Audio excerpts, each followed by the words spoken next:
안녕하세요. 연세대학교 UD 이코학과에 재학 중인 미드러너 민트 코치입니다. 반갑습니다. 저는 이번 영상부터 공부 미신에 관한 이야기들을 해보려고 합니다. 미신이란 마음이 무엇에 끌려서 잘못 믿는 것 또는 아무런 과학적 근거도 없는 것에 대한 맹신을 의미하죠. 아이를 위하시는 마음들이 워낙 크시고 잘못된 정보가 많다 보니까 공부에 관해 이 미신에 이끌리시는 학부모님들이 많습니다. 저는 그래서 오늘부터 이 미신들에 대해 낱낱이 파헤쳐보려고 합니다.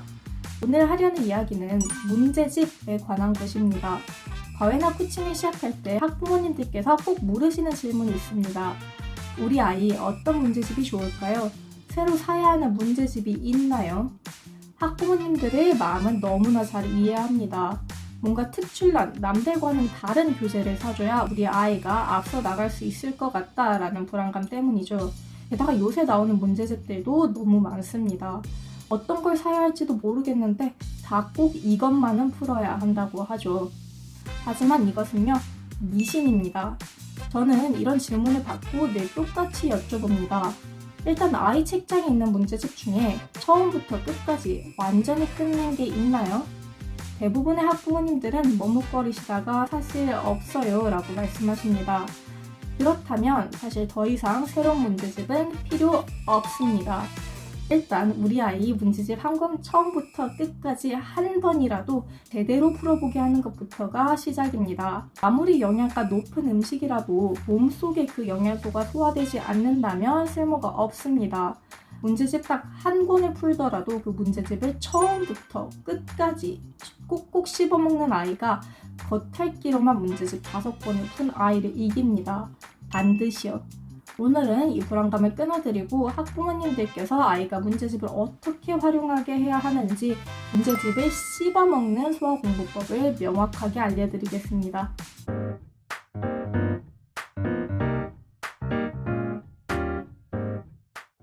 많은 분들께서 공부를 못할수록 많이, 잘할수록 깊게 풀어야 한다고 생각하십니다.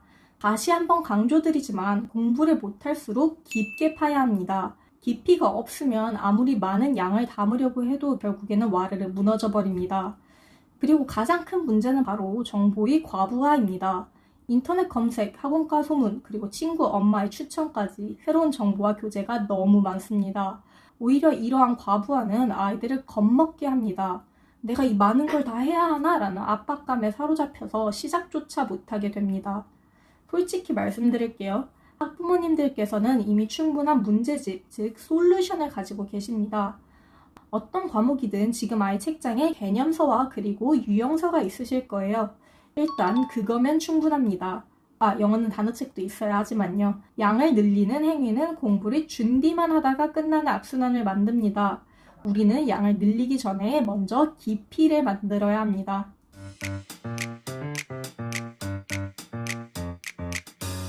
왜 제가 한 권을 끝내는 경험을 이토록 강조할까요? 단지 진도를 다 빼는 의미를 넘어섭니다. 일단 한 권을 끝내보는 경험 자체가 아이에게 2가지 강력한 무기를 쥐어줍니다. 첫 번째, 끊기와 완주 능력입니다. 문제집 한 권을 처음부터 끝까지 풀어낸다는 것은 지루함과 어려움을 이겨내는 끈기를 길렀다는 증거입니다. 이 끈기는 다른 과목, 나아가 사회생활까지 이어지는 아주 중요한 자산이 됩니다. 둘째, 다음 문제집을 푸는 디딤돌입니다. 아이가 한 권을 끝내보면 다음 문제집을 시작할 때 나는 이것을 끝낼 수 있는 사람이야 라는 강력한 자기 효능감을 느낍니다. 이는 결국에는 자신감으로 직결되고 학습의 효율을 수직 상승시킵니다. 학부모님들은 아이가 이 경험을 할 수 있도록 완주 코치가 되어주셔야 합니다.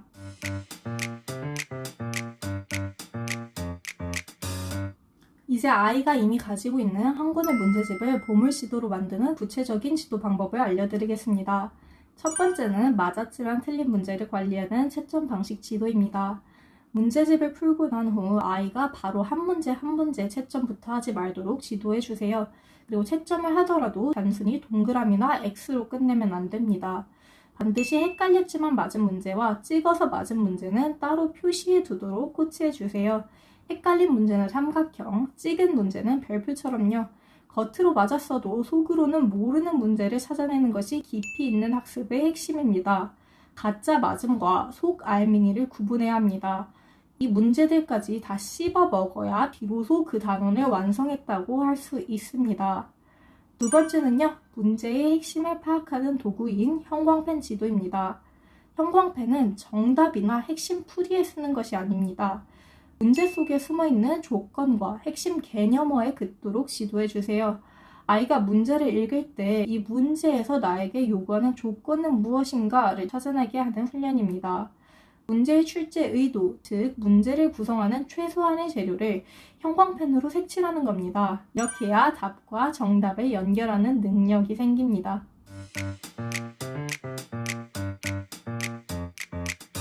아이들이 공부를 못하는 진짜 이유는 유형 파악이 아니라 문제가 출제되는 방향을 이해하지 못하기 때문입니다. 정답을 맞추고 동그라미 치는 수준을 넘어서 한 권을 완전히 소화해서 내 것으로 만드는 문제집 소화 과정을 거치게 지도해야 합니다. 바로 이 과정이 한 권을 씹어먹는 학습법의 핵심입니다. 학부모님들께서는 아이가 다음 3가지 질문을 통해 문제의 영양분을 완전히 흡수하고 문제집을 소화하도록 코치해주세요. 하루 딱 10문제만 이렇게 깊이 있게 풀어도 실력은 수직 상승할 것입니다. 자, 3가지 질문을 통한 문제 소화 순서 말씀드리겠습니다. 먼저 첫 번째는 역발상 사고 코치입니다. 이 조건이 없으면 문제가 왜 안 풀리지? 아이 스스로 증명하게 하세요. 역으로 조건을 제거했을 때의 상황을 생각하게 하는 겁니다. 문제의 핵심 장치가 무엇인지 확인합니다. 두 번째는요, 가장 중요한 것입니다. 출제자의 의도 파악입니다. 출제자가 왜 이 문제를 냈을까? 그리고 해설지는 왜 그렇게 푼 것일까? 아이가 문제와 해설의 의도를 스스로 파악하게 해주세요. 이것이 나중 내신 그리고 이어서 수능에서도 아이가 나올 문제를 예측하게 하는 힘을 만듭니다. 가장 깊이 있는 사고가 필요한 단계입니다. 세 번째, 마지막 단계는요, 나만의 최적화 코치입니다. 같은 상황에서 나는 어떻게 푸는 것이 맞을지 아이의 풀이와 해설지 풀이를 비교해서 최적의 풀이를 스스로 결정하게 하세요. 개념을 실전 무기로 만드는 최종 훈련입니다. 저는 이 3가지 질문을 100% 씹어먹는 소화 공부법이라고 부릅니다. 제대로 소화된 문제만이 실력으로 남습니다. 이 방법을 먼저 습득하고 이후에 이를 여러 번 반복하는 것이 그저 얕게 여러 문제집에 왔다 갔다 하는 것보다 수백 배는 효과적입니다.